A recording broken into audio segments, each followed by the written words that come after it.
Ministério da Cultura e CBMM apresentam a 13ª edição do Fliaraxá. Vai começar mais uma atividade do festival.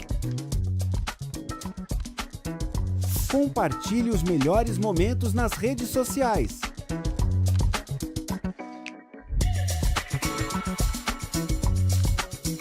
O vídeo a seguir possui recursos de legenda e libras. Apresenta cenas dinâmicas que registram diversas manifestações culturais de todas as regiões do Brasil, ambientado tanto nas ruas, nos palcos, como em grandes eventos e produções ou ambientes intimistas. O vídeo é plural, com agentes culturais de todas as idades, etnias, roupas e figurinos coloridos próprios de cada expressão cultural. A cultura é um dos mais preciosos instrumentos de democracia. É um canal de expressão plural que permite a convivência de diferentes vozes, histórias e visões de mundo. E por isso a cultura, tal qual a democracia, deve ser defendida e fortalecida. Essa é a função da Lei Rouanet, a principal política pública de incentivo à cultura brasileira. Com ela, perseguimos a missão de assegurar o acesso democrático à produção e à difusão cultural. Ao longo de mais de 3 décadas, a Rouanet permitiu que inúmeras iniciativas culturais, antes inviáveis, ganhassem o mundo. Revelou histórias, preservou tradições e transformou vidas. Lei Rouanet, há 33 anos tornando a cultura brasileira mais plural, acessível e democrática. Logos, Lei Rouanet, Ministério da Cultura, Governo do Brasil, do lado do povo brasileiro. Muito boa noite.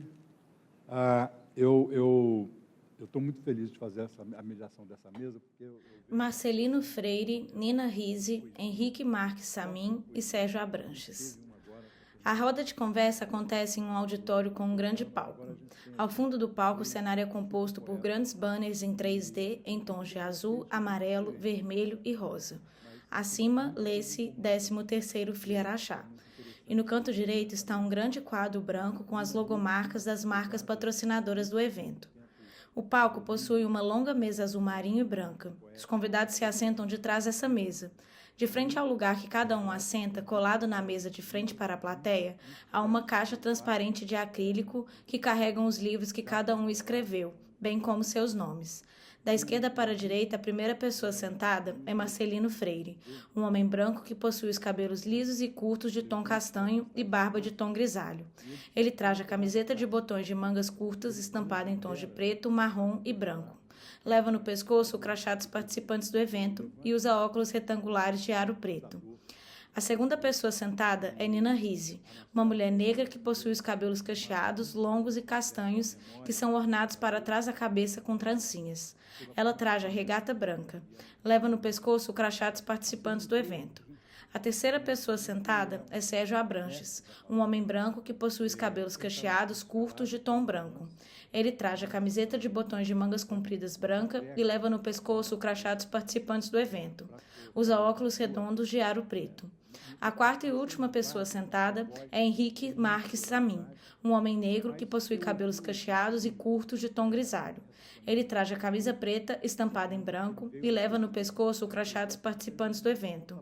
Usa óculos retangulares de aro preto. Ótimo, porque ele adora falar de poesia.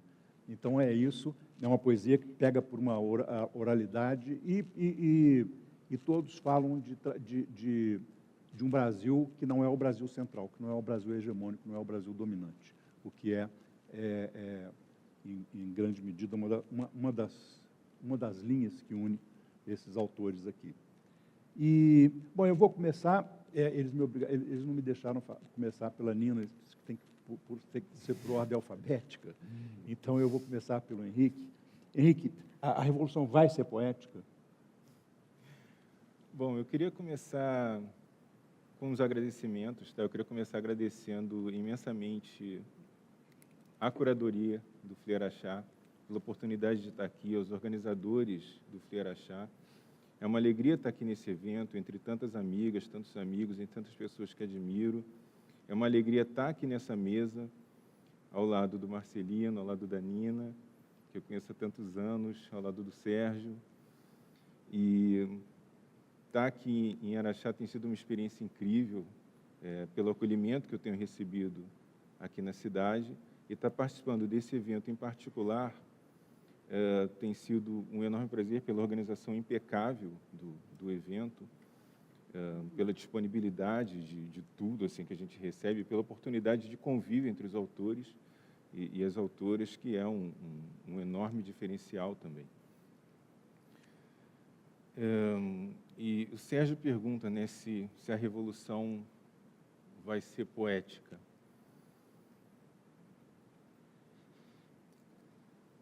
Eu acredito que pelo menos uma das possibilidades da revolução é que ela seja poética, ou que pelo menos uma das possibilidades que nós temos para a própria construção da literatura é que a literatura, é que nós possamos construir uma literatura revolucionária, desde que nós possamos construir ou entender ou investir a palavra de um sentido revolucionário. E eu digo isso pensando na minha própria trajetória literária, porque, num primeiro momento, eu não compreendia que a palavra podia ter esse sentido revolucionário. Porque eu tenho... a minha trajetória literária, ela se divide num antes e num depois do Levante. O Levante é um divisor de águas na minha trajetória, o Levante que é publicado em 2020, porque o Levante é o livro que assinala o meu encontro com a tradição literária negra. E esse encontro com a tradição literária negra é o que investe a minha literatura desse sentido revolucionário. Porque eu venho de uma criação pessoal, eu venho de uma geração que passou por uma pressão muito forte para o embranquecimento.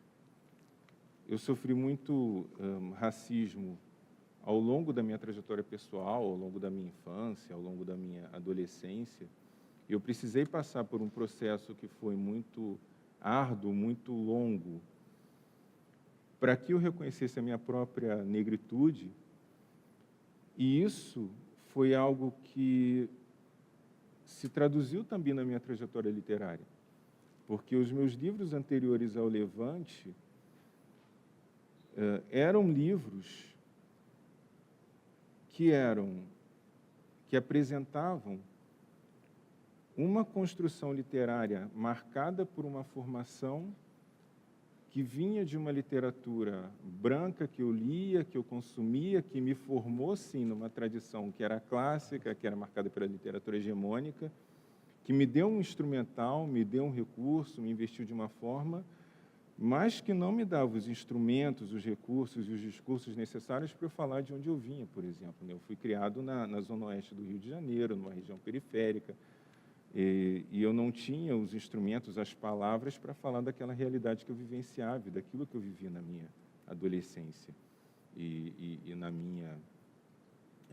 minha vida concreta. Então, é a partir do Levante que eu passo a entender para quem eu escrevo, por que eu escrevo e qual é o sentido daquilo que eu escrevo.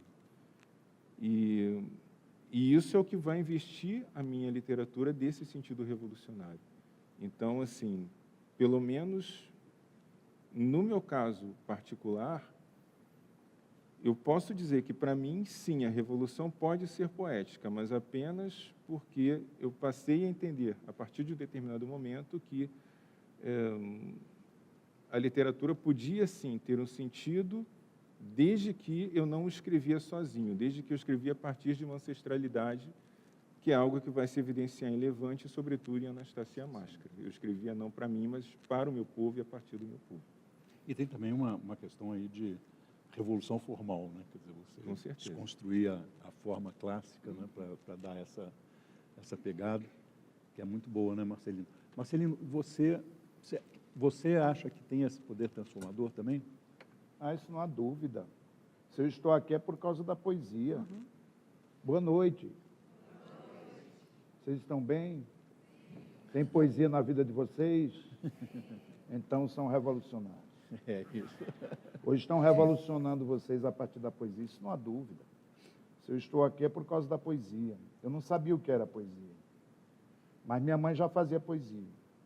Na fala, na maneira de dizer, na maneira de falar, na maneira de rezar. Tem um ritmo, uma musicalidade, um vexame. Aí me deparo com poesia na minha vida muito cedo. Manuel Bandeira, Solano Trindade, Cecília Meirelles. Estava lembrando da Flor Bela Espanca. Falando de sonetos, nosso amado Henrique, aliás, é um prazer estar aqui com você, com a Nina, com o Sérgio. Mas a poesia tirou tudo do lugar, a poesia tira tudo do lugar, ressignifica. A gente vai sistematizando a nossa linguagem, a gente vai aprendendo a escrever as primeiras palavras, aí vão dizendo que a poesia não é boa, aí perguntam o que é que o poeta quis dizer com isso, aí vai acabando com a poesia, porque o poeta nem ele sabe o que ele quis dizer com aquilo, aquilo vai virando uma prova do Enem, é um inferno, porque não querem que a gente tenha contato com a poesia. A poesia é ritmo, é pulsação. Quando eu li Augusto dos Anjos, gente, Augusto dos Anjos mudou a minha vida. E se mudou a minha vida, e mudando a minha vida eu fiz escolhas, é porque apareceu aquele homem que só escreveu um livro chamado Eu, morreu tuberculoso, jovem, publicou o próprio livro. O prefácio da primeira edição dele é a nota fiscal, porque não tinha quem quisesse publicar o livro dele. E o cara muda a minha vida, é um garoto. Vez, vocês sabem, versos íntimos. Aí as pessoas começam, vez, porque o que estraga a poesia é a solenidade que se coloca diante da poesia. Onde vez, ninguém assistiu ao formidável enterro de tua última quimera, somente a ingratidão esta pantera, não é isso.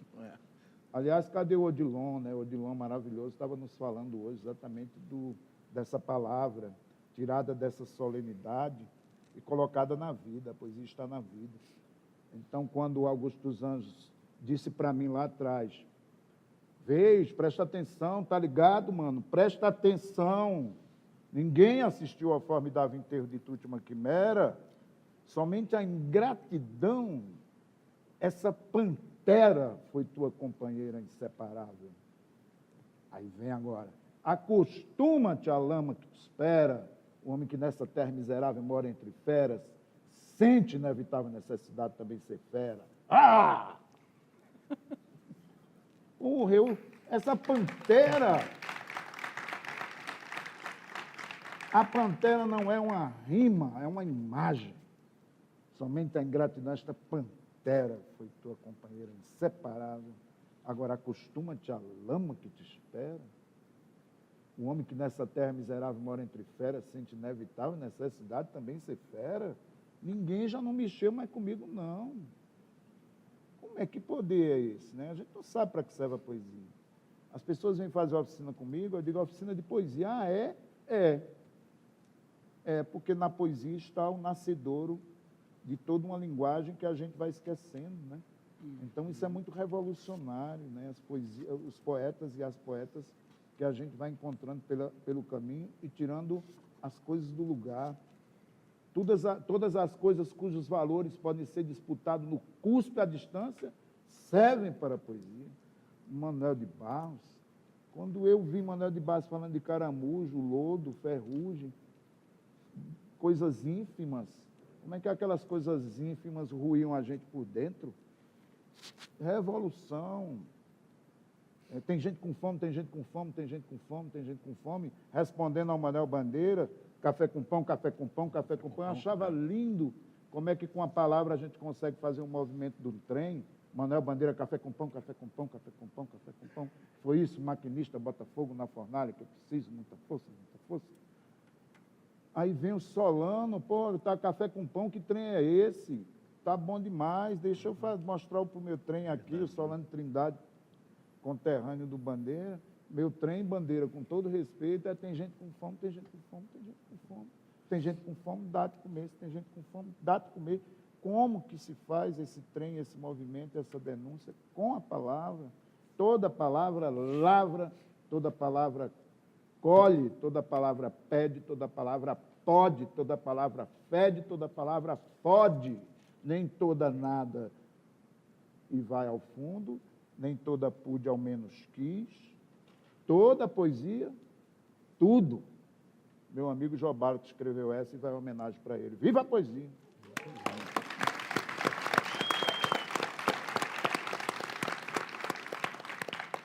Nina, e você, Nina? Como é que você vê a poesia e o seu poder de transformação? Você já faz uma opção de transgressões na sua poesia, né?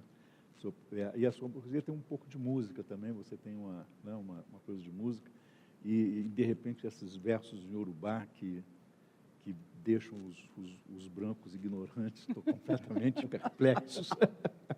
Não é? Fala um pouco. Boa noite, gente. Quero agradecer muito também ao convite para estar aqui nesse evento, junto de tantos escritores e escritoras que eu adoro, que assim são pessoas que eu leio, que fazem parte da minha revolução poética pessoal. O Henrique, eu acho que foi uma das primeiras pessoas que escreveu a respeito da minha poesia.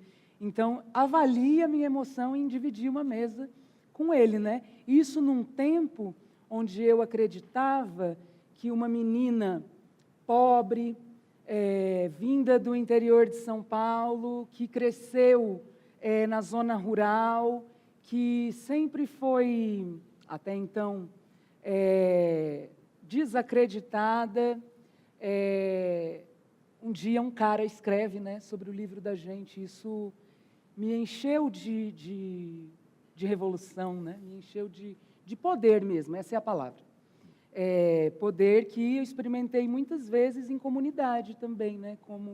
Como ele falou, com o MST, com o Movimento Negro, enfim, quero agradecer vivamente, então, a esse convite, por estar aqui, a vocês que estão aí ouvindo a gente, ao acolhimento que começou desde o motorista que me pegou no aeroporto de Uberlândia, que veio me contando a história de Araxá, de Belo Horizonte, de Minas Gerais, e contou até a história do Ceará, que é de onde eu venho.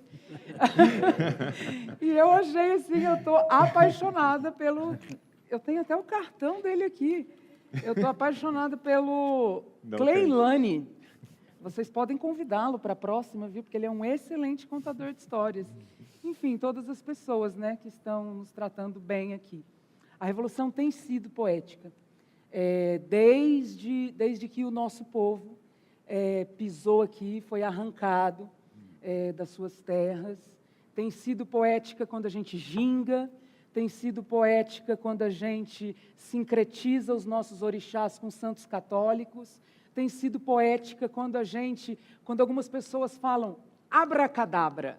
Não é impressionante isso, Marcelino, que sempre que alguém faz uma macumba, uma mágica, seja como for que vocês queiram chamar, o Wicca, eu sou brasileira, eu falo macumba mesmo, sempre isso termina com algo que a gente chama no candomblé como ofô, que é um encantamento. E sempre, qualquer magia que a gente vai fazer é com a palavra, né? É a palavra que conjura, que traz essa vida para a realidade. Seja abracadabra, Shazam, amém, axé. Não vou dizer que a palavra mágica é Paranguari Cutirimiruaro, isso é Chaves, que foi meu professor também. Enfim, tem sido poética, né? Dentro dos terreiros, com esses ofôs, com os oriquis, que é algo que algumas pessoas falam que são salmos, né? Mas não são, salmo é cristão, oriqui é outra coisa.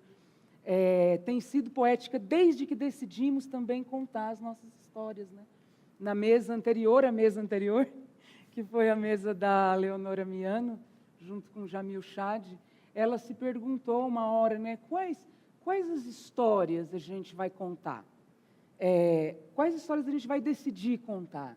São essas histórias que nunca contaram antes, né? Isso é uma revolução no nosso pensamento. Eu nunca conheci Carolina Maria de Jesus na escola. Eu estudei, minha escola foi 35 anos atrás. Eu sou uma moça que passa babosa no rosto. Eu não conheci Carolina Maria de Jesus. A única mulher, para começar, a única mulher que tinha na estante da minha escola, adivinha? Cecília Meirelles. Só tinha ela. Todas as outras pessoas que haviam na estante da escola onde eu estudava, que era uma escola numa cidade de 10 mil habitantes, Bonfim Paulista, próximo daqui. Eu morava na zona rural, ia caminhando 13 quilômetros todo dia para a escola, eu e meus irmãos.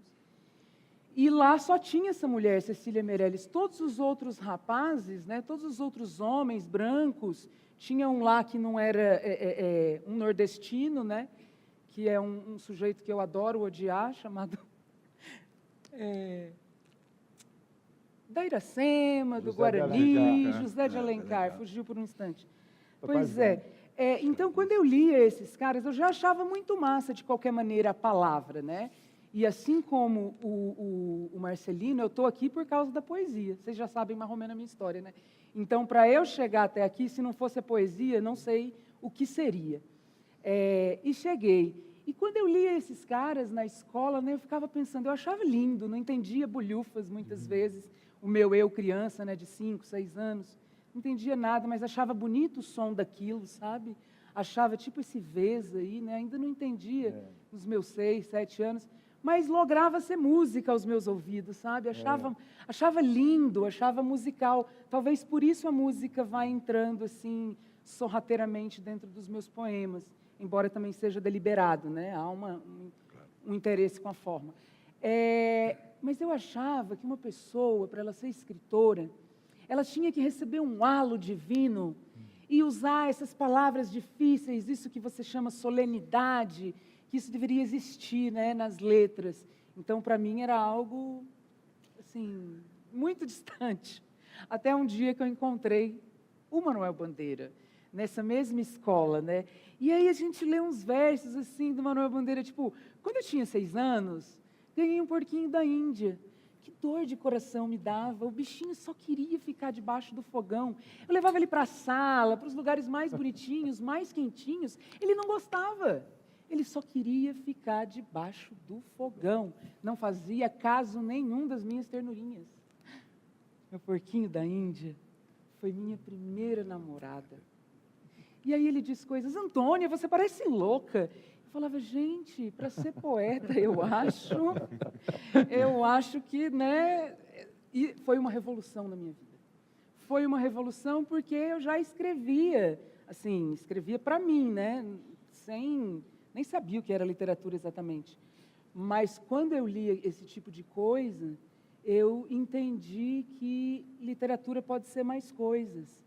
E quando eu ouvi Racionais MCs, tipo fim de semana no parque, chegou o fim de semana, todos querem diversão. Nós estamos no janeiro, São Paulo, Zona Sul, todo mundo à vontade, calor, céu azul, eu quero aproveitar o sol, encontrar os camaradas do basquetebol, não pega nada. Estou a 1 hora da minha quebrada, logo mais quero ver todos em paz. 1, 2, 3 carros na calçada, as garagens abertas, enfim, e vai. E eu ouvia isso e falava, isso é literatura, caramba.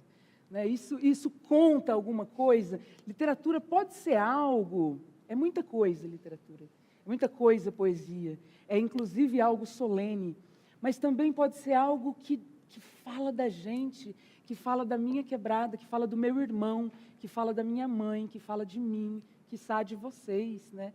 Então, é revolucionário, conjura algo, né? Traz é um nascedouro de uma linguagem. Eu vou escrever isso no meu próximo livro, viu? Que eu achei bonito demais. É um nascedouro. Vocês imaginam que há 3.000 anos atrás as pessoas iam rezar e elas faziam, era poesia que elas faziam, né? Elas iam fazer um julgamento, né? E o réu, ele era julgado com poemas.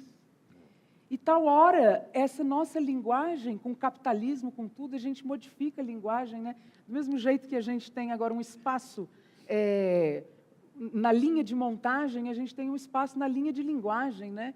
Então, você vai fazer o seu livro de romance, tem que ser de romance, não pode ser de poesia. Você vai fazer um BO, um boletim de ocorrência, tem que ser na linguagem policial. Enfim, eu quero só concluir, então, o meu falatório, falando um poema, pode ser? Mas, por favor. Pode ser. Posso ficar em pé também? Que eu tenho faniquitos. 24 e 35. Nina se levanta e fica de pé atrás de seu lugar na mesa. Após ler um trecho de seu livro, ela se assenta novamente. No canto inferior direito do vídeo em questão estão do início ao fim os intérpretes de Libras. Eles intercalam ao longo do vídeo entre diferentes mulheres e homens que trajam blusa preta. Eles traduzem simultaneamente tudo o que é falado. De tempos em tempos, a plateia é filmada e está cheia. Chamam casa de família, como se nossa casa de 2 cômodos a 1 quilômetro da casa grande também não fosse uma casa de família. Como se uma casa que esconde a religiosidade não fosse de família, uma casa rural não fosse de família, uma casa que recebe mantimentos dos vicentinos não fosse de família, uma casa mestiça não fosse de família, uma casa tão miserável não fosse de família. Às vezes, minha mãe me levava para trabalhar com ela. Eu odiava tanto que me sentia em dívida com a vida. Odiava os lençóis tão brancos, as toalhas tão brancas, tudo tão branco, como pode. Os objetos que não serviam para nada, os brinquedos que apitavam infernais como sirenes, as comidas com queijo podre, as privadas cheias de merda, os olhares, os cheiros. Uma vez, eu roubei um vidro de perfume. Não sei porquê, se ódio, se vingança, se tristeza, se curiosidade. Eu acho que é como se diz, como se fosse da família. Roubei. E guardaria para sempre como um troféu, se minha mãe não tivesse me surrado e me obrigado a devolver para a senhora sua patroa. Sim, senhora, me desculpe, senhora. Que me disse, se você trabalhar muito, um dia você vai poder comprar um desses. Dona, não há dinheiro que chegue numa casinha geminada, não. E quer saber mais, dona? Essa coisa aí não é para minha família, não. Essa coisa fede.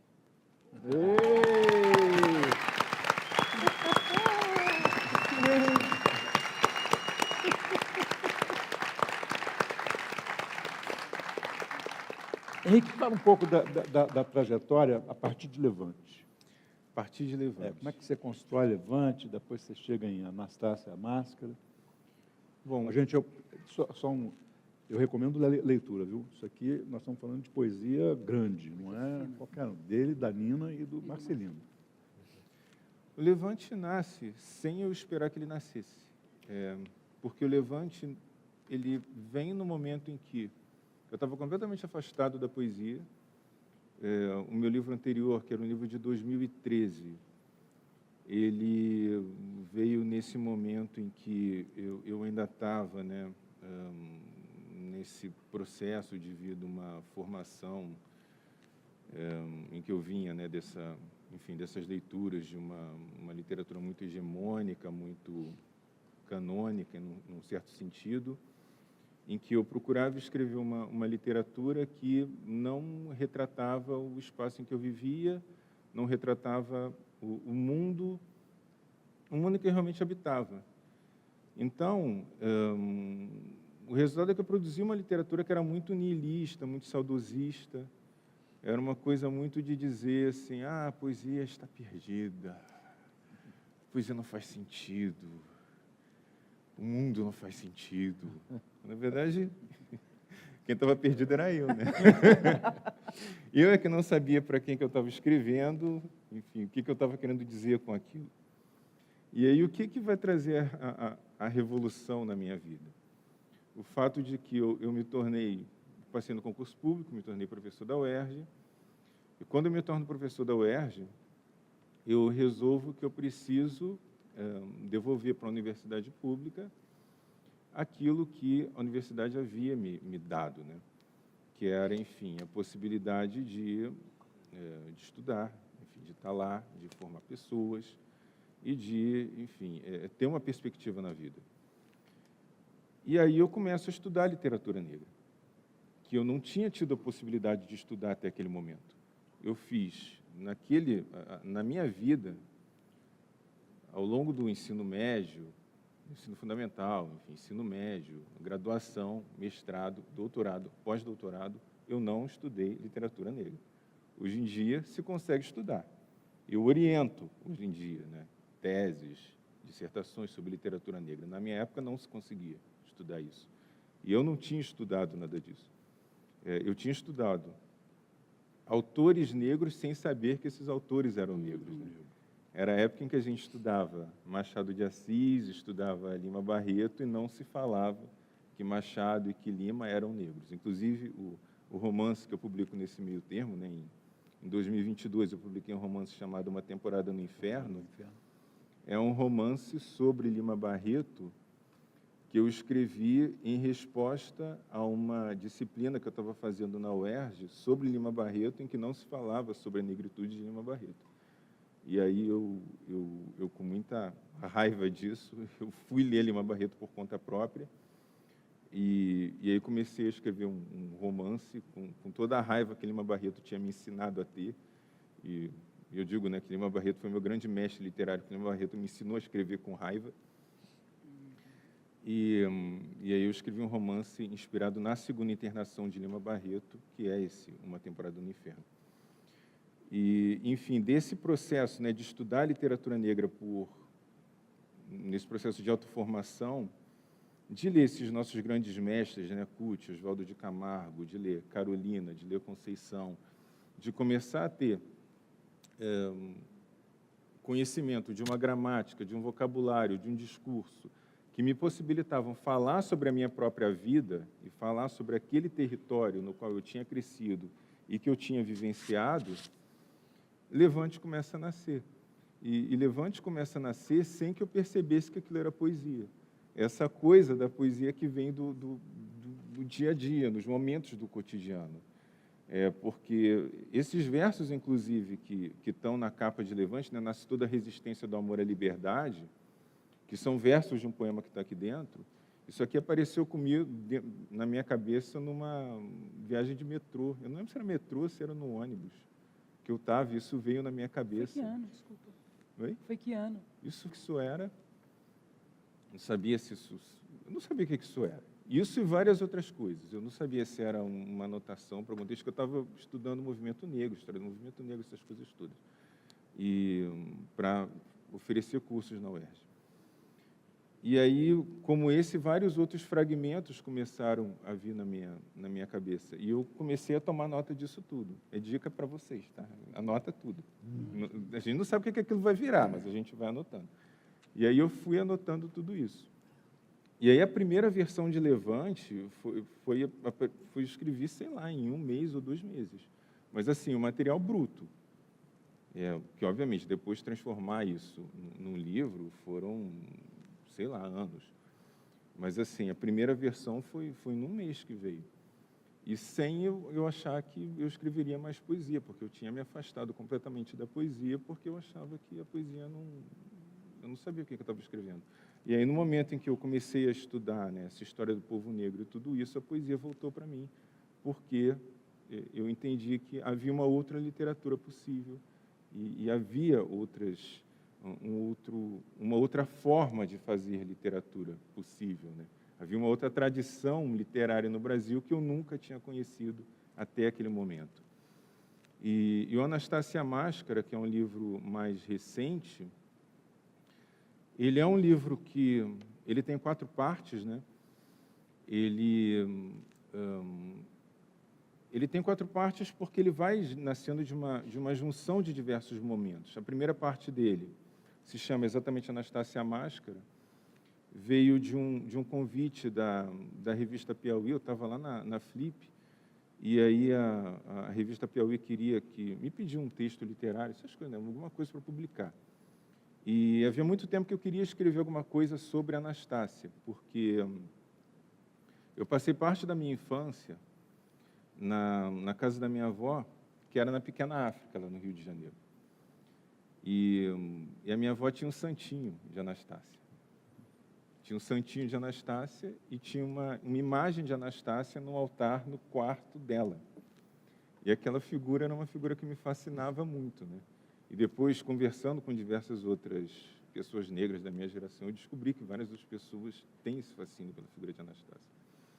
E às vezes a minha avó me levava na igreja também, e essa figura ficou muito marcada na minha vida por conta disso.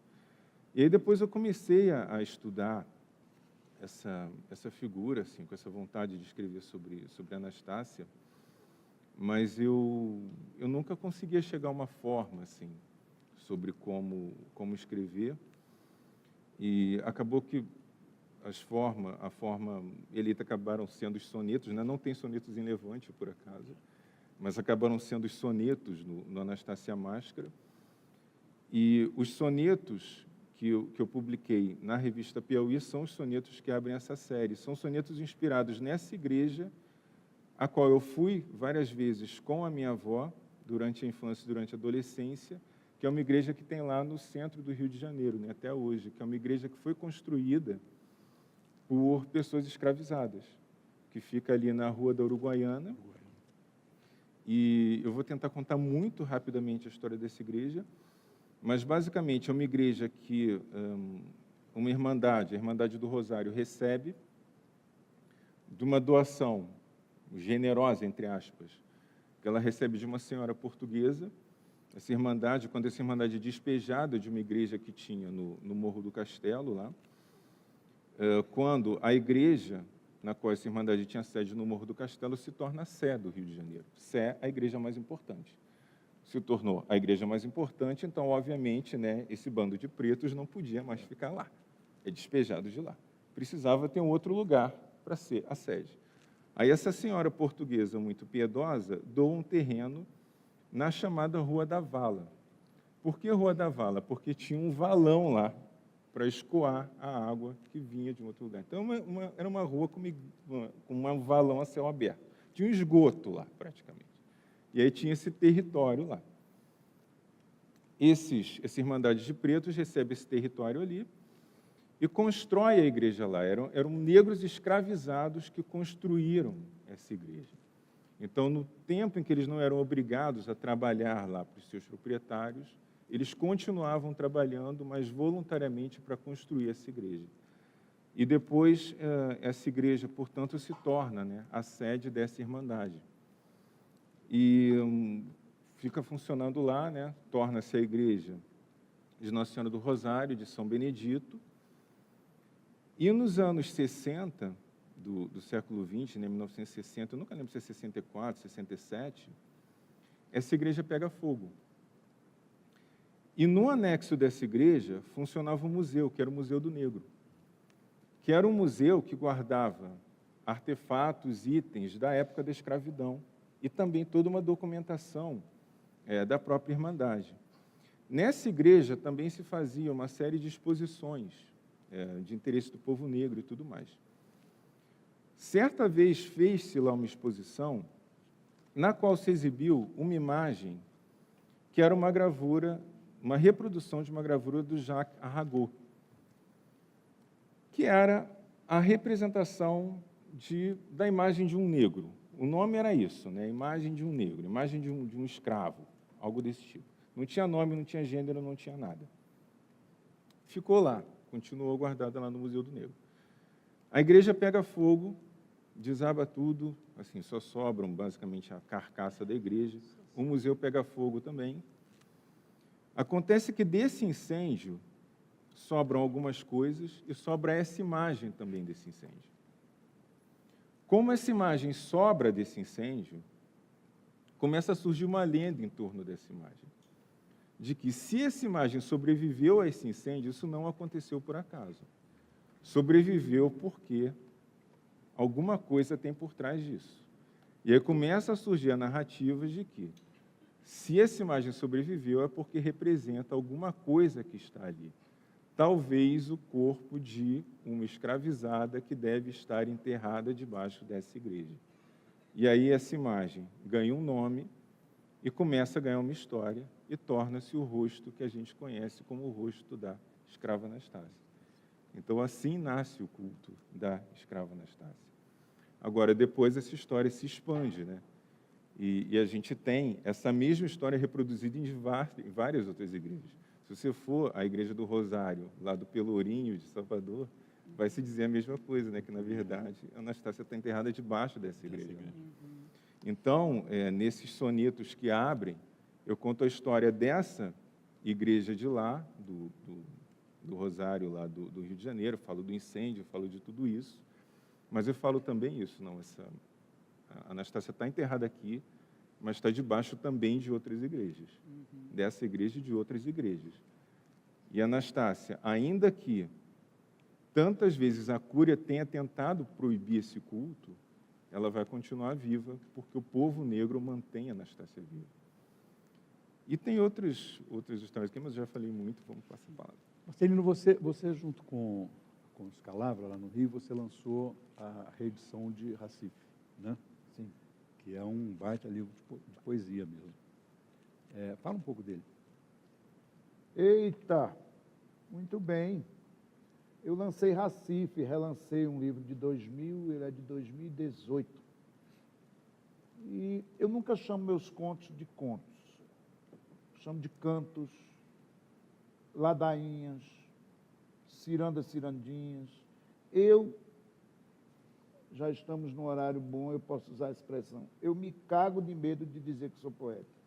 Porque você estava me dizendo, você disse aqui, Marcelino poeta, e disse que a gente recebe de muito bom grado quando alguém chama a gente de poeta. Muito obrigado. Mas eu dizer... Aí, quando eu fui chegando na literatura, com Angu de Sangue, Angu de Sangue já tem uma poesia visual aí, Angu dentro do sangue, né? A palavra Angu está dentro da palavra sangue, é uma poesia visual. O Nelson de Oliveira me chamou uma vez o escritor querido Nelson de Oliveira, de concretista do Agreste. Nossos ossos, tem ossos dentro dos nossos, balé, ralé. Eu adoro a palavra não estando... É uma palavra em permanente processo migratório. Tem que lembrar que eu era de Sertânia, achei que ia morrer em Paulo Afonso, achei que ia morrer no Recife, fui para São Paulo, não vou morrer em Araxá, que eu estou indo embora domingo. Então, uma poesia nunca está no mesmo lugar em que a deixamos. O Recife é o nome do Recife em árabe. Vem de Arrecife, Recife. Então, o meu livro se chama Recife, Mar que Arrebenta. Mar que Arrebenta é Pernambuco, Tupi-Guarani. Então, o meu livro se chama Recife, Pernambuco. Então, a palavra dentro de uma palavra. Tem um epígrafe no Recife, que é aquela canção da nossa querida, amada Lia de Itamaracá. Estava na beira da praia, ouvindo as pancadas das ondas do mar. Como eu sou exagerado, eu vi que aquelas pancadas, eu coloco como epígrafe, estava na beira da praia, ouvindo as pancadas das ondas do mar. O mar está gritando. Então, esse livro tem esses gritos, essas ladainhas. O Conto da Paz, que é um conto meu, conto eu estou chamando conto entre aspas, mas eu chamo nesse livro de ciranda e cirandia. Ciranda é uma palavra árabe, que tem muito a ver com a cultura pernambucana. Então, quando eu escrevi da paz, tem uma coisa que a poesia me ensinou, que são os avessos. Então, eu gosto de ver os avessos das palavras e os avessos também de um lugar em que colocam a gente, né? Eu acho que, ainda voltando à primeira questão, e daqui a pouco eu volto para o da paz, a revolução será poética. Eu digo no Escalavra, a próxima revolução também será poética, porque qualquer revolução é poética, porque ela desdiz, ela tira, ela vai para o avesso, não é? O que a gente está vivendo agora? Uma perseguição à poesia, à subjetividade. Você não vê esses regimes totalitários e esses fascistas falarem em poesia, falarem em infância, falarem em alegria. Olha que emoção a música que eu vi. Quando eu era pequeno, não há esse vocabulário. O vocabulário é perseguição, morte, economia, bolsa de valores. Não querem a poesia. Então, a próxima revolução será poética. Sempre será poética a revolução. Porque desdiz, né? O da paz é um pouco isso. Como eu fiz outros contos, o da paz que está no Recife, só vou dizer um trechinho. Eu não sou da paz. Paz é coisa de rico. Não visto camiseta nenhuma, não, senhor. Agora vem a coisa cordelizada, que eu tenho que lembrar do cordel, que é nascedouro da minha vivência. Minha mãe era cordelista sem ser, pela fala. Meu pai, o grito, a ladainha, a reza nordestina. Então, O meu texto ele só vai acontecer se eu encontrar uma primeira palavra que vai buscando outra palavra, que vai buscando outra frase. Então, eu sou da paz? Não, eu não sou da paz. Aí já começa a manifestar com a minha mãe. Paz é coisa de rico. Não visto camiseta nenhuma, não, senhor. Não solto pomba nenhuma, não, senhor. Não venha pedir para eu chorar mais. Secou. A paz é uma desgraça. Carregar essa rosa boba na mão, nada a ver, não vou fazer essa cara chapada, eu não vou rezar, eu que não vou tomar a praça nessa multidão. A paz não resolve nada. A paz marcha. Para onde marcha? A paz fica bonita na televisão, viu? Aquela atriz no trio elétrico, aquele ator, se quiser, vai você, de acho eu é que não vou atirar uma lágrima. A paz é muito organizada, muito certinha. Tadinha, a paz tem hora marcada, vem governador participar, prefeito, senador e até jogador. Vou, não vou. A paz é perda de tempo e o tanto que eu tenho para fazer hoje, arroz e feijão, sem contar a costura, meu juízo não está bom. Eu sinto muito, a paz não vai estragar o meu domingo. A paz nunca vem aqui no pedaço, reparou? Agora que a cidade se organiza para salvar a pele de quem? A minha que não é. Rezar nesse inferno, já vem reza aqui, rezar nesse inferno eu já rezo, amém? Eu aqui não vou acompanhar andor de ninguém, eu não vou, eu vou fazer mais o quê, hein? Isso é ladainha da minha casa, eu vou fazer mais o quê, hein? Eu vou fazer mais o quê? Quem vai ressuscitar o meu filho Joaquim? Pô, quem vai ressuscitar o meu filho Joaquim? Eu é que não vou pegar a foto do menino para ficar exibindo lá embaixo, carregando na avenida a minha ferida. Machão, não vou muito menos ao lado de polícia. Toda vez que vejo a foto do menino, dá um cisco no peito, uma dor sem fim, dor. Isso é uma poética que quer uma ética, é uma poética que quer transformação. É assim que eu vou manejar.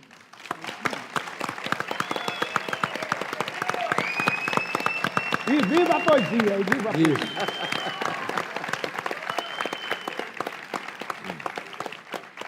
Nina, vamos encerrar com um poema seu e Vamos. falando um pouco daqueles que têm a raiz de Urubá também. Ah, tá.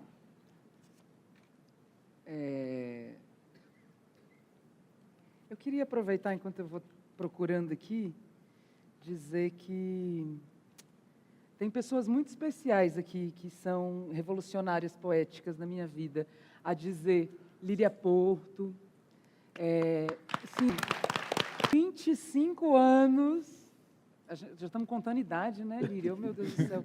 Há pelo menos uns 25 anos, o que é fazer isso, poesia da gente, né, que nasce de qualquer lugar, de um cisco, de um Messias, de um não Messias, de um copo d'água, tudo vira matéria de poesia, né, que me ensina sobre ser gente também. Fico até emocionada falando dessa criatura, porque em algum momento da minha vida, quando eu estava grávida, de 8 meses de gravidez, eu morava em Franca, aqui perto, que era onde eu fazia faculdade de História, e a Líria, junto com a Roberta, que está ao lado dela, a Roberta mandava ticket de alimentação pelo correio para mim. E a Roberta e ela fizeram uma vaquinha de roupa de neném.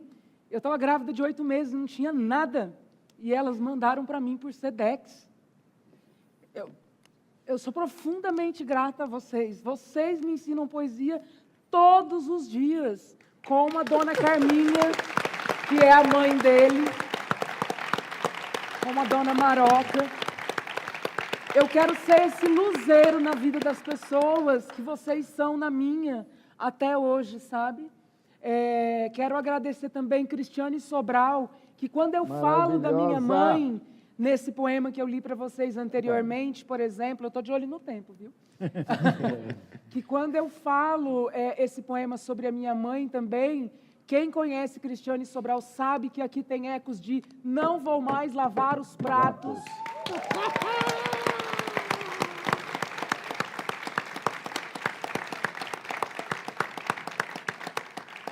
E quando eu faço um poema, como o que eu vou ler 2, são diariamente,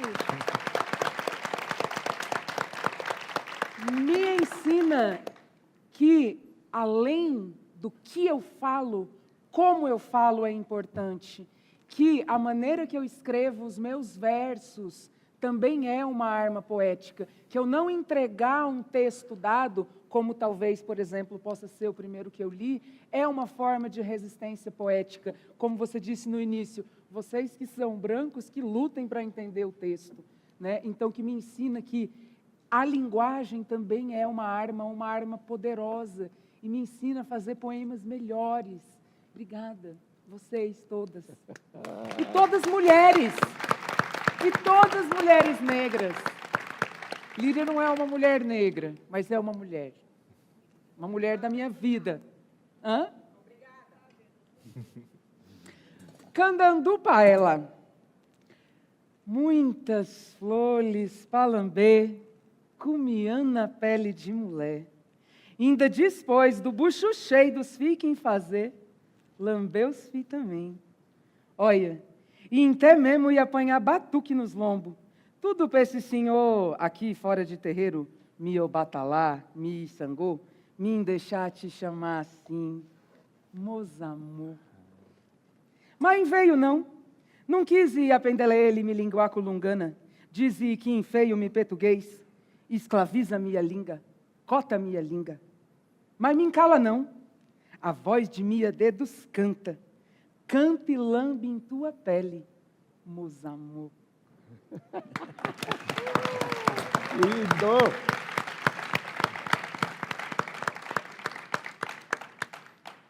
Entendedoras entenderão. Orissum orou. A queda sempre em teus peitos, moles amparada, manhinha d'água. Paraíso escuro que oria de ver a subida, como véus as velas, mareando a fonte da tua fala. Lindo! Muito bom. Eu quis fazer essa mesa, né? Ó! Lá tem brisa!